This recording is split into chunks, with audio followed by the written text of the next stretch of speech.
ትልቁ የጊዜ ሌባ ስልካችን ወይም ደግሞ የሶሻል ሚዲያ አጠቃቀማችን ነው። ከዚህ የተነሳ ለብዙዎቻችን እንደ ትልቅ ዲስትራክሽን እና ትኩረታችን የሚስብ ሆኖ እናገኘዋለን።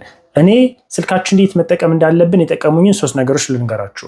አንደኛ ሴቲንግ ላይ ገብቶ ኖቲፊኬሽን ላይ ገብቶ ያሉ አፕሊኬሽኖችን አስፈላጊ ከሆኑት ውጪ እንዳለ ኦፍ ማድረግ ነው።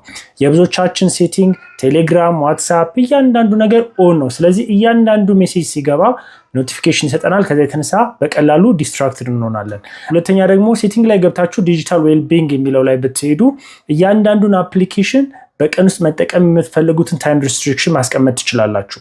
ለአንዳንዱ 10 ደቂቃ፣ ለአንዳንዱ 15 ደቂቃ ለእናንተ በሚመጥነው ልክ ታደርጉና ታስቀምጡለታላችሁ ማለት ነው። ስለዚህ ያ ያስቀምጣችሁለት ጊዜ ሲያልፍ አፕሊኬሽኑ በራሱ ይዘጋል ማለት ነው። ይሄ ደግሞ የአፕሊኬሽን አጠቃቀማችሁን በደንብ የሚገድብ ይሆናል። በሶስተኛ ደረጃ የምነግራችሁ አንድ አፕሊኬሽን ነው ማስተዋወቃችሁ።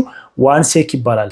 የትኛውም አፕሊኬሽን ከመክፈታችሁ በፊት መጀመሪያ ትንፋሻችሁን ትወስዱና ለተወሰኑ ሰከንዶች እንድትቆዩ እርግጠኛ መሆናችሁን ቼክ የሚያደርጋችሁ አፕሊኬሽን ነው ማለት ነው። ስለዚህ አንዳንድ ጊዜ ሰብኮንሺየስሊ ሳናውቀው ስልኮቻችን ገብተን የምንከፍታቸው አፕሊኬሽኖች ካሉ ይህ አፕሊኬሽን በደንብ ይጠቅመናል ማለት ነው። በጣም የጠቀሙኝ የምላቸውን 3 መጽሐፎች ልንገራችሁ። አንደኛው The 7 Habits of Highly Effective People ስቴቨን ኮቬ የጻፈው ሲሆን እንዴት ለውጥን ከራሳችን ጀምረን ወደ ውጭ ማውጣት እንችላለን የሚለውን በደንብ አድርጋችሁ የምትማሩበት ነው።